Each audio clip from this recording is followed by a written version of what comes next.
Hi everyone, welcome to the 16th talk, I believe, of the SPML seminar.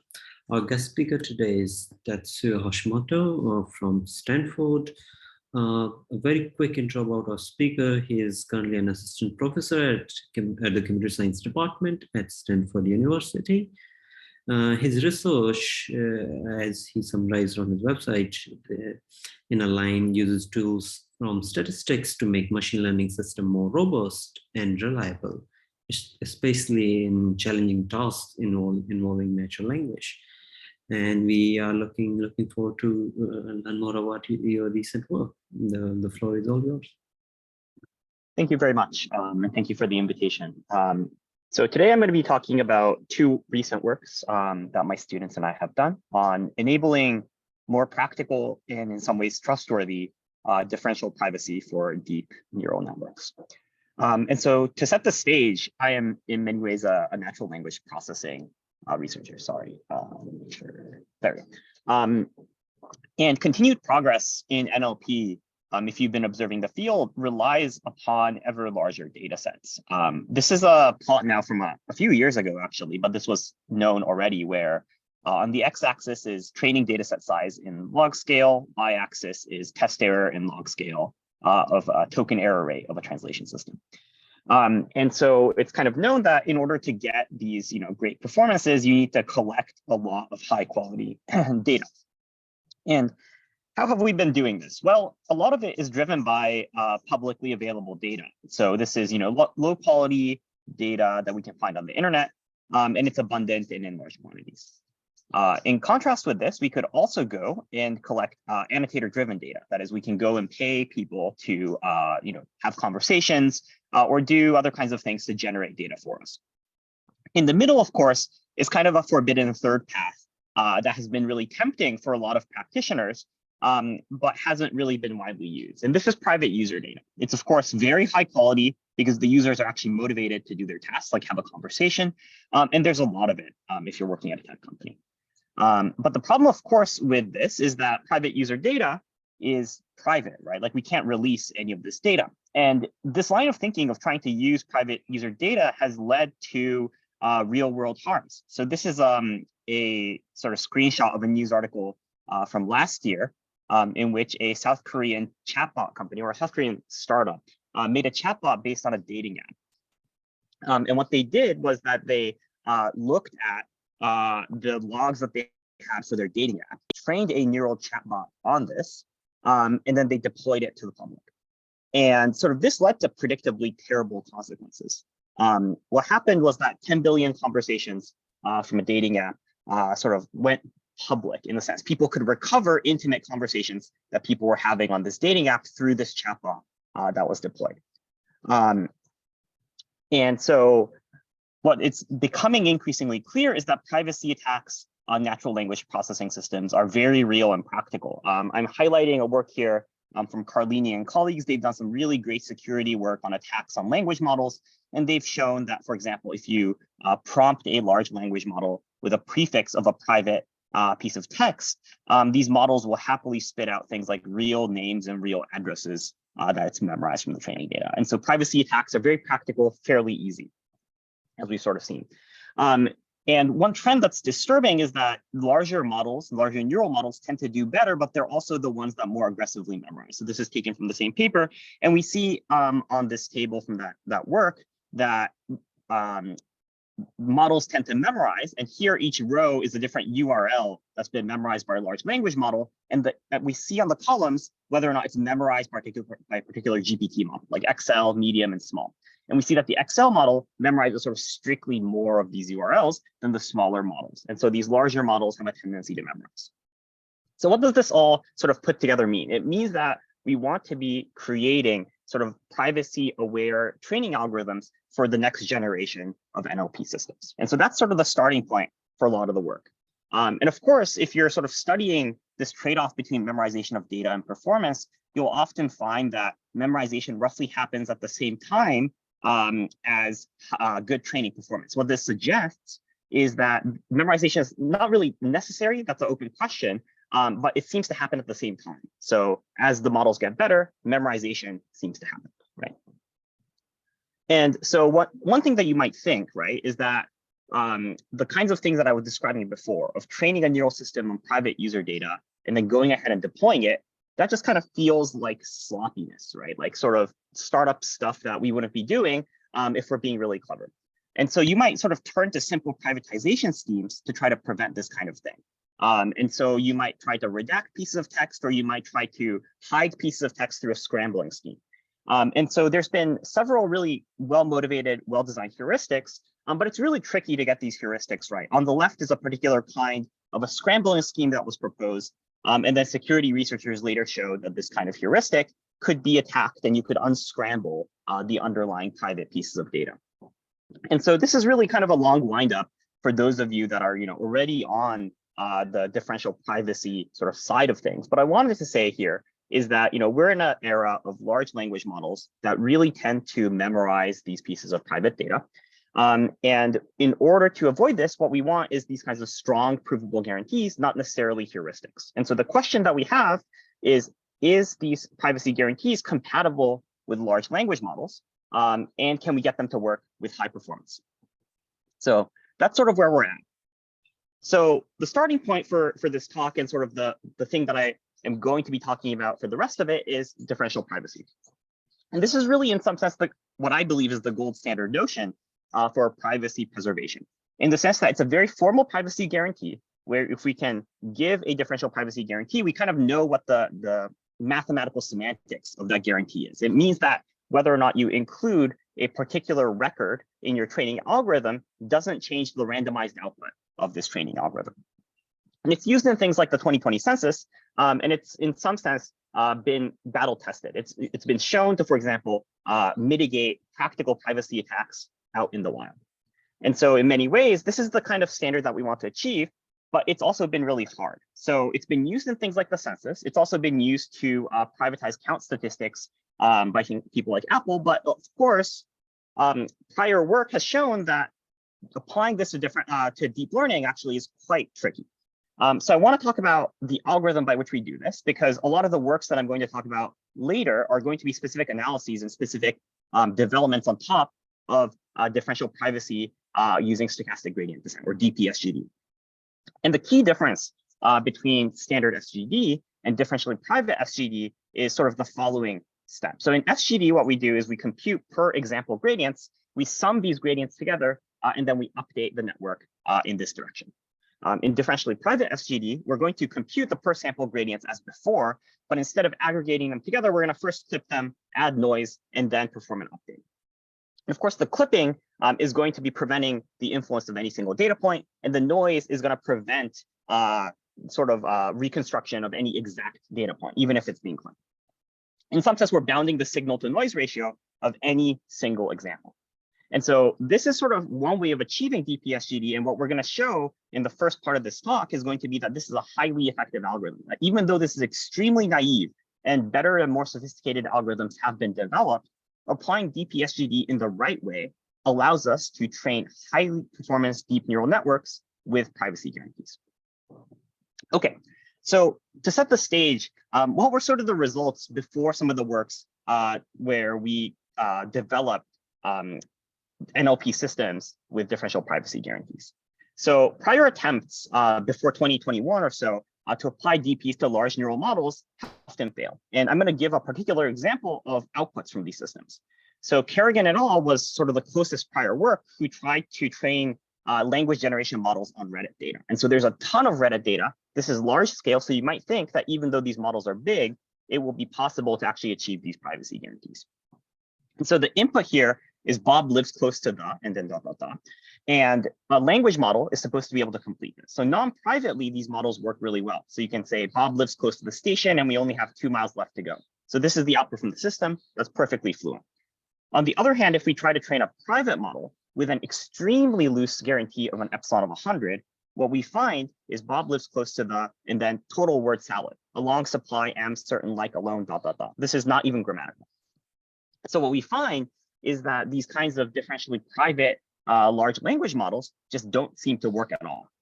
And so why did things fail? And there's sort of a very reasonable argument for why these language models failed in the past. And this is something called the dimensionality hypothesis. So first, large language models have a ton of parameters. So the GPT-2 models that were being trained here is something like 300 million parameters. And that's really a lot of things to privatize. You can think about each parameter in a model as potentially leaking some piece of private information. And so you're going to have to inject a ton of noise in order to perform this privatization. Second of all, if we look at lower bounds, like minimax results for differentially private learning, there's very good results that show that differential privacy performance should degrade with the square root of the dimension. That is, our eventual loss should scale as something like square root of d over n, where d is the parameter space. And so this suggests, once again, that large models with many parameters are going to be hard to privatize with high performance.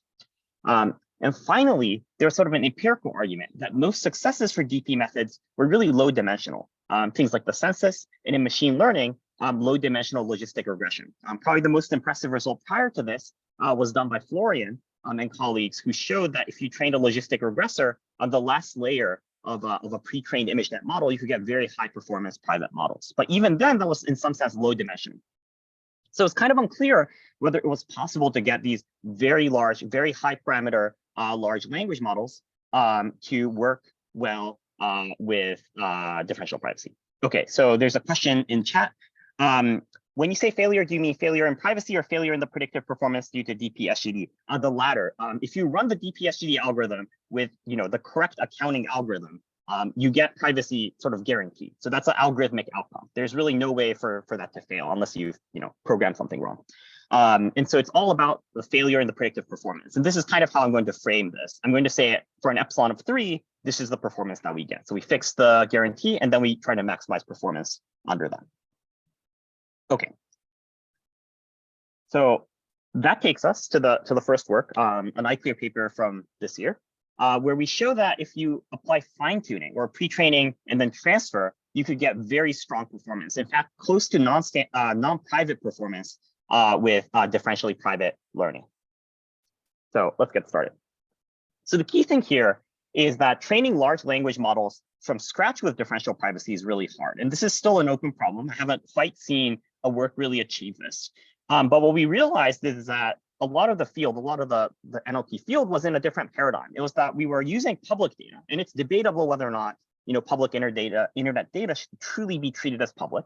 But for the moment, let's say that we're willing to say that if it's on the internet, using it to train a language model is fair use, and there's no expectation of privacy. If that's true, what we can do is that we can use this public data, train a large language model non-privately, and then we can fine-tune it using differential privacy with our private data, right? And so this allows us sort of a new knob. Differentially private fine-tuning seems like a thing that we can do. And as sort of NLP people, we had very strong priors that this would lead to huge gains, because essentially fine-tuning was a transformative sort of moment in NLP. So I'm showing you benchmark performance on a question answering data set squad here. And in 2018 or so, a high performance pre-trained model called BERT was released by Google. And then people built on this. And all of a sudden, you see this inflection point around September of 2018 and this jump in performance. And this happened across the entire field. And so because of this, right, what we thought was, given that pre-trained language models have been useful for so many different places, and intuitively it makes sense because it captures useful generic structures like grammatical English, the syntactic structure of English, right? And really, it makes almost no sense to be using our precious private data to be relearning basic things about the English language, right? And so it makes a lot of sense to try to leverage this kind of pre-trained information about generic English structure, and then only learning the important private parts via fine-tuning from our private data. But really, there was, as I was saying before, failures in the past. People had described how these kinds of models couldn't really succeed really well when they were being fine-tuned. And so what was the problem? Really, the problem was kind of simple and in some ways surprisingly simple. And what we found was that what people were doing and what we initially did as well was to use non-private hyperparameters for private differentially private optimization. And so what I'm showing here is the batch size on the x-axis and the learning rate on the y-axis of this heat map here. And the task performance here is E2E. It's a really standard generation data set in which you're trying to describe restaurants you're trying to describe restaurants using a language generation system. So you can think of this as a text generation data set. The higher numbers are better. And around 50 or 60 is, state-of-the-art type performance, and 0 and 10s are complete gibberish. And so if we use typical non-private hyperparameters, we get performance, a blue score of around 20. That's completely, garbage. What we found was that this hyperparameter was off by maybe 100 times, 2 orders of magnitude. And if we actually get the right kinds of hyperparameters using much larger batch sizes and much larger learning rates, what we end up finding is that a differentially private SGD fine-tuning achieves almost as good as non-private performance using vanilla DPSGD. No algorithmic tricks, no sort of clever things involved. And really the key thing that we found was that we developed a new way of sort of understanding what kinds of hyperparameters, at least with respect to batch sizes and learning rates, were actually useful for DPSGD, doing what we call a signal-to-noise ratio analysis. In some sense, because there's a clipping and noising step in DPSGD, the kinds of batch sizes that are useful are very different. And in particular, we also are able to use this analysis to pick the optimal clipping norm. That is, when we clip gradients using DPSGD, what level should we be clipping at? And what we find is that we should be picking really small clipping norms, much, much smaller than prior work that had found that these kinds of fine-tuning approaches were ineffective. So the signal-to-noise ratio analysis roughly says that what we want to do is to pick really, really large batch sizes. We find that larger and larger batch sizes get better signal-to-noise ratio under a bounded compute setting. And on the right panel here is sort of showing the signal-to-noise ratio that we predict on the x-axis, and on the y-axis is the final test sort of test loss that we get on this trained model. And we sort of see this very nice correlation between our signal-to-noise ratio analysis and sort of the actual performance that our models achieve. So what does this get us, right? So in some sense, this is a surprising result that just tuning hyperparameters using this signal-to-noise ratio analysis gets us really good performance.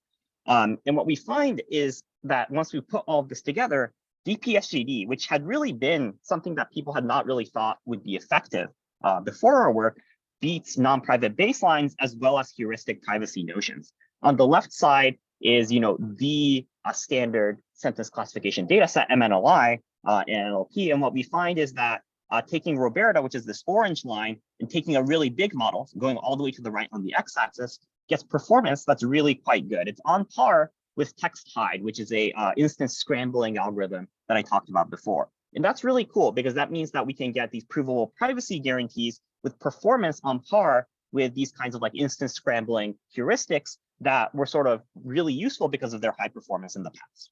On the right side, we see something similarly remarkable. If we take epsilon of 8, so that's a strong but somewhat loose privacy level. So that's the orange line. And we take the biggest model, GPT-2 large. We actually are able to beat the non-private baseline from around 2016. And so this is not the state of the art by any stretch, but we're getting systems that are perfectly usable, perfectly as good as some of the older non-private baselines. And so that's really great because now we have these stringent privacy guarantees with performance that's sort of on par with what we want. Okay, so now that I've showed you these performances, you might think, oh, this whole thing is solved, right? We just use really big models, we do fine tuning and apply DPSGD. But there was one big technical challenge that I want to describe before we sort of wrap up this section. So really the challenge that we found was surprising. It was really much more computational than statistical. One subtlety is that differential privacy via DPSGD is extremely memory intensive. So to give you an example, look at this table over here. If we're trying to train something non-privately with a GPT-2 medium, we can fit 34 examples in a batch in a Titan RTX. That's a little bit of an old GPU, but that's sort of what we had in our cluster at the time. On the right side with a GPT-2 large, we can fit 10 examples. Now what happens when we switch to DPSGD? With the private version of this, we can only fit 6 examples in a medium model, and we can't even fit a single example in the large model.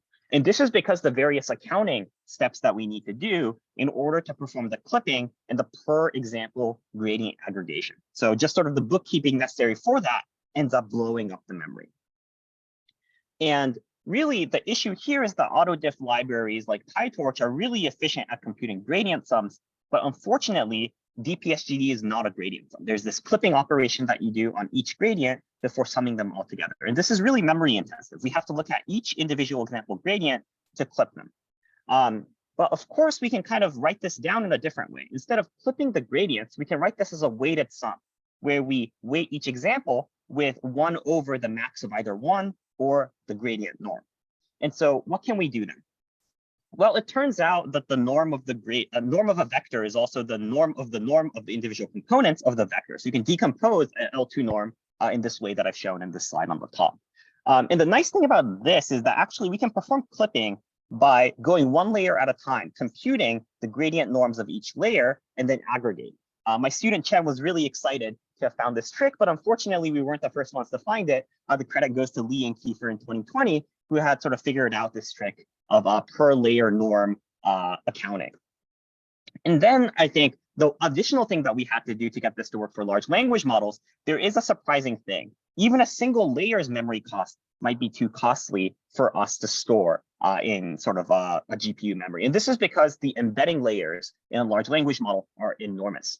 And I won't dwell on this too much, but the clever trick here is that instead of computing the gradients of a linear layer in sort of the normal way, which involves this, computing the norm in the normal way, which takes B times P times D memory, where B is the batch size, P is the size of the weights, P times D is the size of the weights. We can reorder the norm using an outer product, and that incurs B times T squared, where T is the sequence length of the piece of text.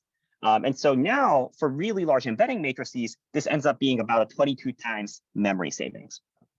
And of course, I've dragged you through some of this, computational low-level detail. And the reason why I did that is because the memory savings are actually pretty dramatic and very cool. So what's shown here is the number of examples that we can fit in a single batch on the y-axis. So higher is better. And we see 3 different models: UPT2 small, medium, and large. Blue is non-private, so that's what we want to hit. And red is ghost clipping, which is these 2 tricks that we sort of suggested here. And orange is just doing orange and purple are sort of the best publicly available libraries, and green is the layer by layer clipping trick. And the punchline here is that the blue and the red lines are basically the same height. In other words, the memory usage of our approach is roughly the same as a non-private setting. And so now we're sort of in business. This is a little bit more computationally expensive, but memory-wise, we are at the same point as non-private learning, and performance-wise, we're getting close to non-private learning. And so we've really reduced the overhead involved in training large differentially private language models. So with this in hand, we're able to scale things up and run things on many different data sets. And so we did so on a range of sentence classification data sets. So that's MNLI, SST2, QQP, and QNLI on the left side of this panel here. And we see once again that larger models consistently seem to get better, and we roughly get close to non-private performance from a couple of years ago on all of these tasks. On the right bottom is a different language generation data set called DART. And on this one too, we see that large models are better. And this is really surprising because in some ways, the dimension hypothesis suggests that bigger models are sort of worse at being privatized. It's just harder to privatize larger models. But because these large language models contain so much information and transfer learning is so powerful, we actually get gains from going to these larger and larger models. Okay, and the payoff here is that we're able to basically beat what was state of the art at the time of a carefully engineered specialized optimizer called RGP. Their approach attempting to find these like low rank subspaces in the model to try to optimize and just doing basic DPSGD with the right hyperparameters and the computational optimizations allows us to beat sort of that state of the art. And we see sort of the performance numbers here, and we're getting pretty close to non-private performance in all of these cases. We see the same thing with language generation data sets. And we see that the full sort of training on the leftmost column here of just training all the parameters is almost as good as training a sort of a nice narrow subset of parameters, which is the right columns that we show here. So once again, the message to take away from these 2 slides is that full, simple DPSGD fine-tuning is almost as good or even better in many ways than these sophisticated privacy-preserving learners. Okay, so to end with, I really just wanted to show a couple of generations from our system because it's kind of hard to conceptualize, what does it mean to get 60 blue score on E2E? If you haven't really been following that benchmark, you have no idea what that means. And so I want to show you outputs from our language generation system with an epsilon of 3. At the very top, this is E2E, the data set that I've been talking to you about. So the inputs to this data set is sort of like a SQL table. You have these structured fields like the name of the restaurant, the type of the restaurant, the food that they serve, and the data that you get for training is a human written reference. So this is saying serving moderately priced English food with a 3 out of 5. The meal is kid friendly and conveniently located. So the model needs to be able to generate these kinds of restaurant descriptions, which it does in the line below it. So this is a private fine-tuned language model, which generates the meal is a moderately priced English restaurant in the city center near Cafe Rouge. It is child-friendly and has a customer rating of 3 out of 5, right? This is perfectly fluent, much better than sort of the word salad that we saw before. On the bottom is another data set, Dart, where you're supposed to be describing Wikipedia tables. And once again, here we see quite nice performance. You're supposed to be describing sort of the relations between entities in a Wikipedia table. And so we see GPT-2 fine-tuned do this as well. Luis Miguel Ramis is the manager of Real Madrid Castilla, and Abner plays for CDFAS, right? So you see that we're at the point where these kinds of like provable differentially private models are actually able to produce fluent, useful English text. Okay, so the recap for DP fine-tuning, I think the common wisdom and what we believed going into this actually is that differential privacy is really for low dimensional models, and it would be impractical to apply DP-SGD naively to deep neural networks in NLP. And what we found was something that was surprising and pretty different.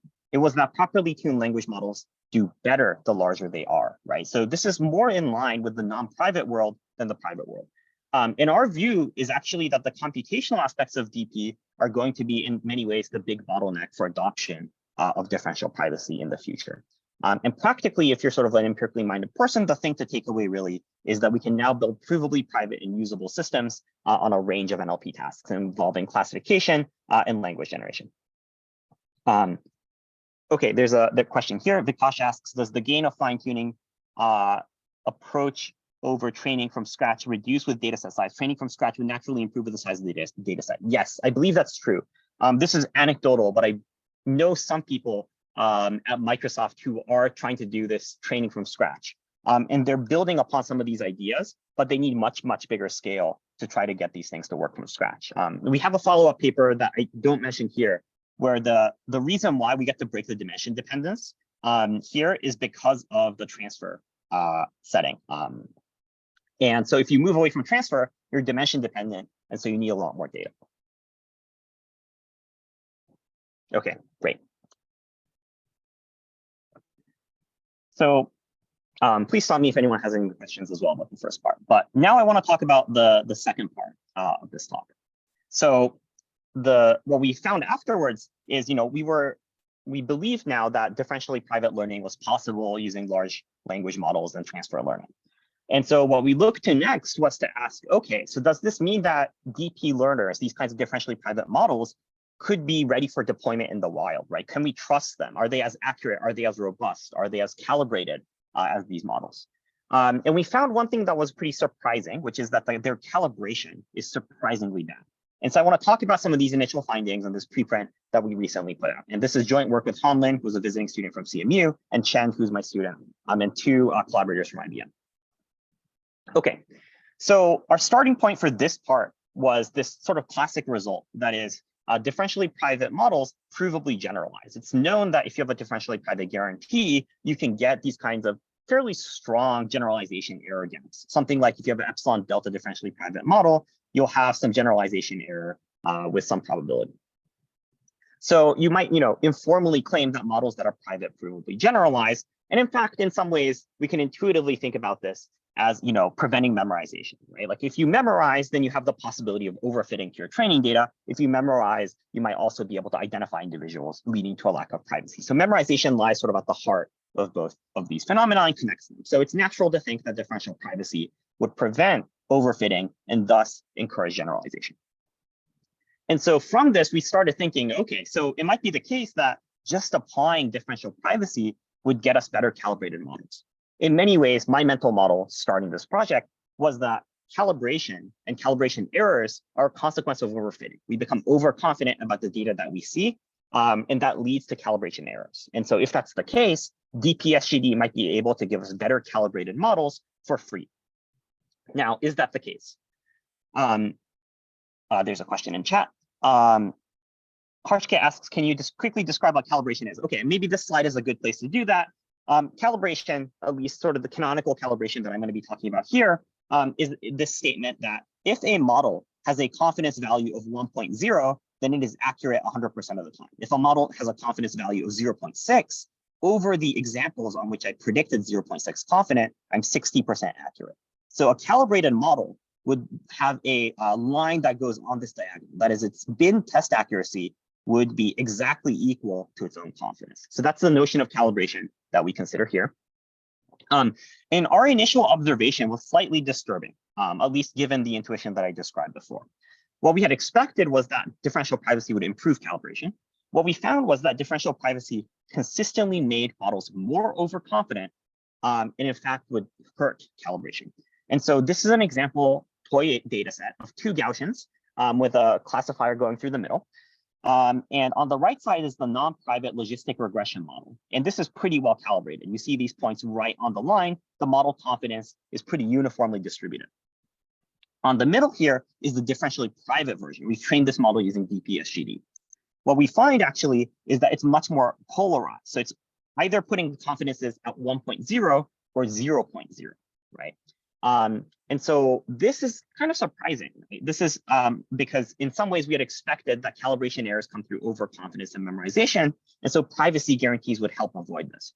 And this started us down the path of thinking, is there an unavoidable privacy calibration trade-off?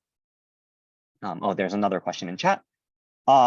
Jamie asks, do these 2 models have the same average accuracy over the entire test set? They're pretty close. I don't quite remember what the number is off the top of my head, but their decision boundary is basically the same. So they share almost the same accuracies. The main thing that's different is the norm of the weight of the logistic regression, which leads to this overconfidence issue.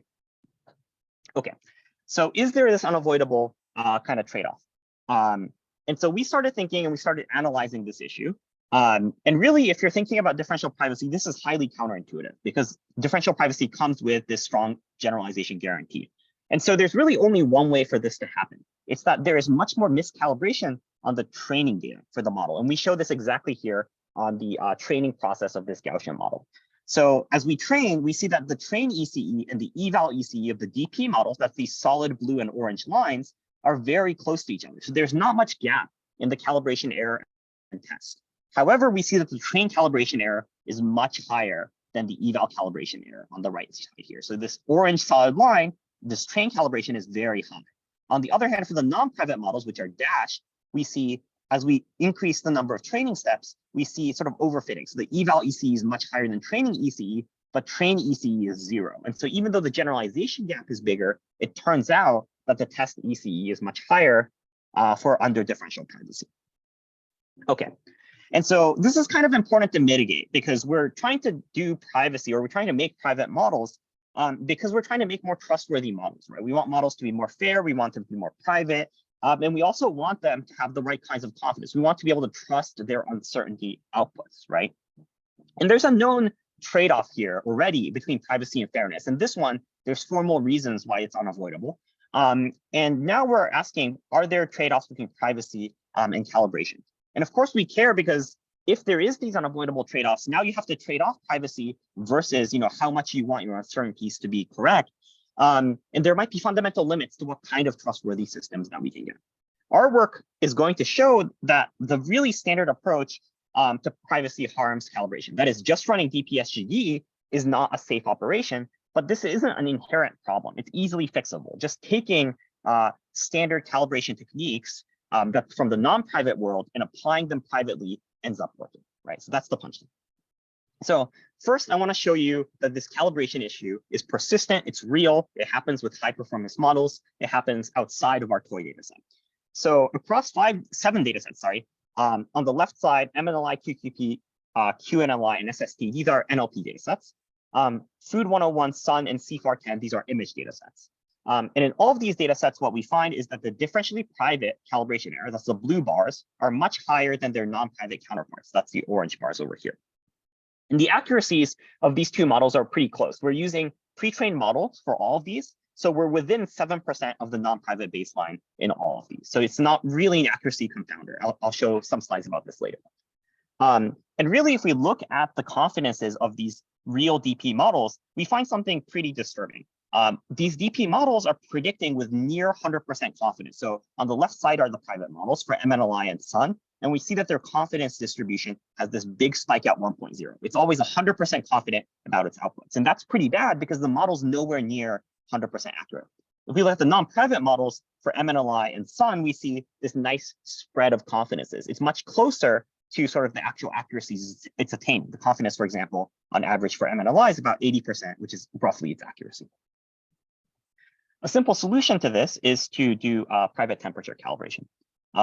We're going to adapt existing approaches to making neural networks calibrated, and we're going to use them to be private. So the ingredients here is to first split the data set into two, and we're going to reserve a calibration split from the data set.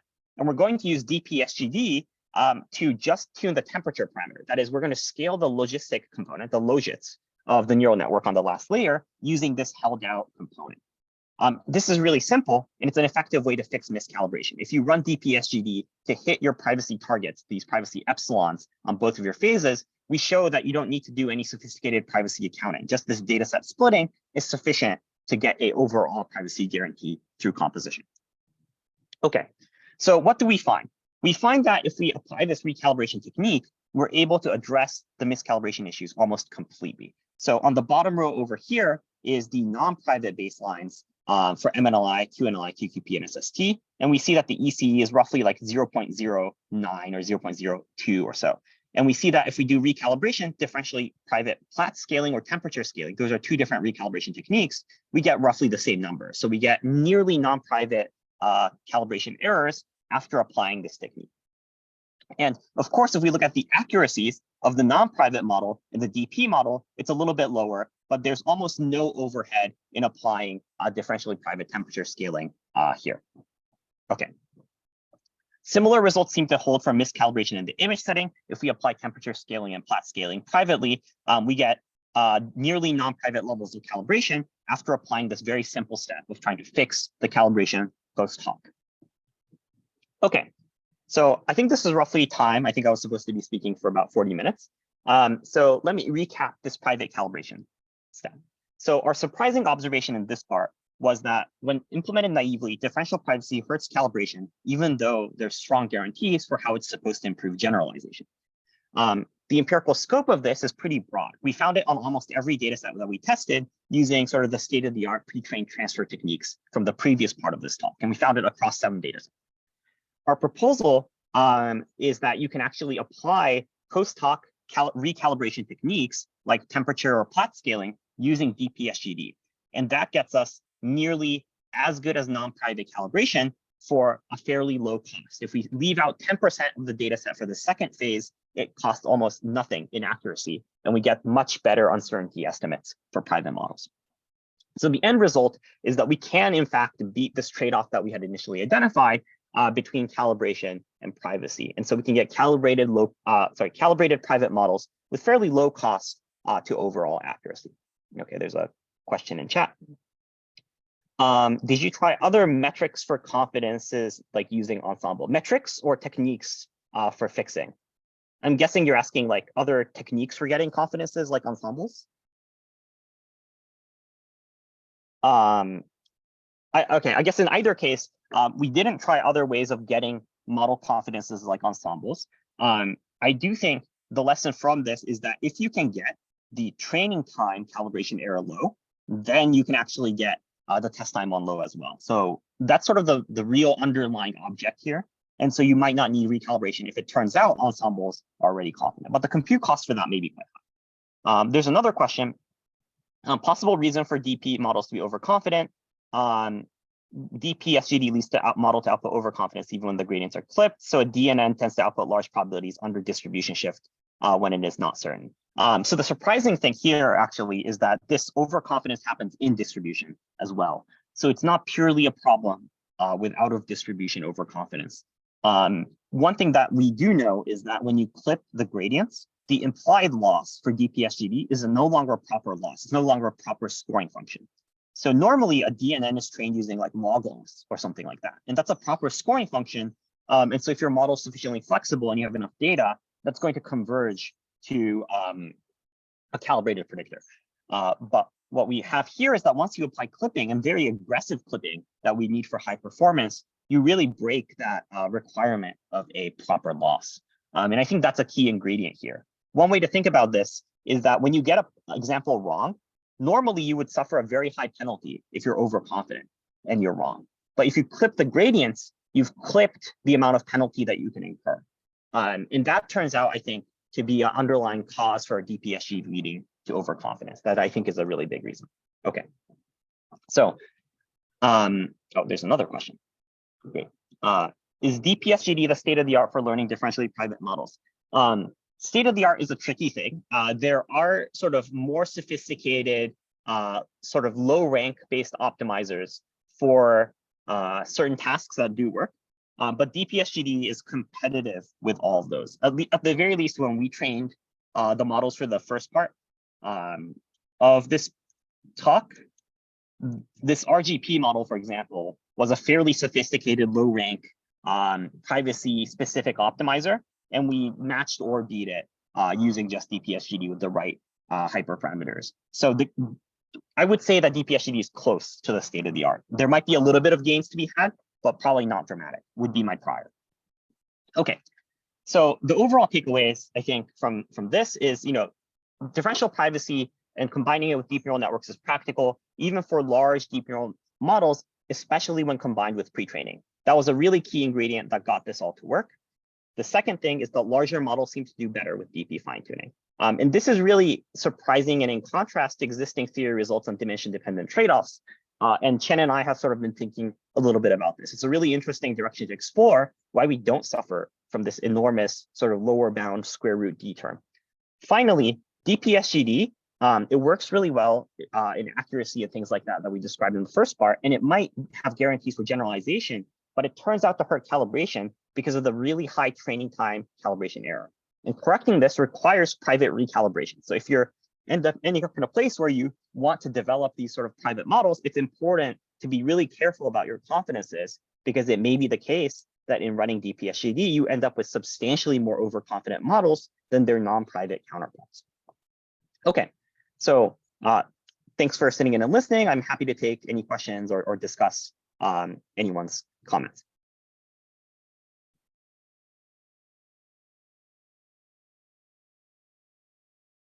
Jamie asks, I may have missed this, but what is the sensible unit of privacy for text, words, sentences, or documents? That's a great question. There's a really good paper from a couple of folks at Google about this, about what makes sense as, or like the difficulties of defining privacy guarantees for text. Because you might have a secret that's, for example, social security number, and it might appear in many different places. Like ideally, the right notion of privacy is very counterfactual. It's like you have a piece of private fact, and you want to live in a world where that fact didn't exist. And you would like to have the same kind of DP guarantee where the output of the model is close under that counterfactual world. That is obviously fantastically difficult or impossible to achieve. But I think, in reality, you might use something like users or groups of users that are interacting. One concrete example, for example, at Microsoft, when they implement their privacy notion, it's by like a tenant, which is like a corporate user, like an entire company is like a unit for the purpose of DP, for example. Vikash asks, even with fine tuning, aren't larger models bound to suffer the curse of dimensionality, the size of the model? That's a great question. So in the lower bounds, right, like there's really no way out of this. There's a square root of D term. You do have higher noise when you, effectively speaking, optimize larger models. What is interesting, though, is when you're doing transfer learning with these large pre-trained models, their gradients seem to effectively lie in a low dimensional subspace. That's an empirical thing that we've studied in a follow-up paper. And if you have a setting where the gradients of an objective effectively lie in a low rank subspace, then you can show that you can break the lower bound and only suffer the dimensionality of this sort of low rank subspace. That's sort of work that's going to be appearing at NeurIPS. And I can't take credit for most of the work. It's mostly Chen and some collaborators like Yintat for that one. But I think that gives an explanation for why these large models are doing so well, contrary to the lower bounds.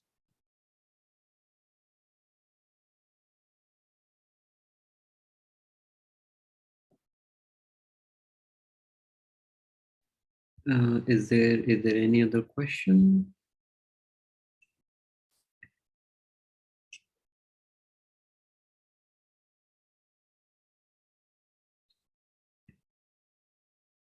Yeah, I guess in that case, let's thank our speaker for the amazing talk and the wonderful discussion that we had. And yeah, if there is no other question, we can wrap this up. And yeah, thanks Tatsu for again like accepting the invitation and delivering such an amazing talk. And Great. see everyone next week. Bye Bye, bye. everyone.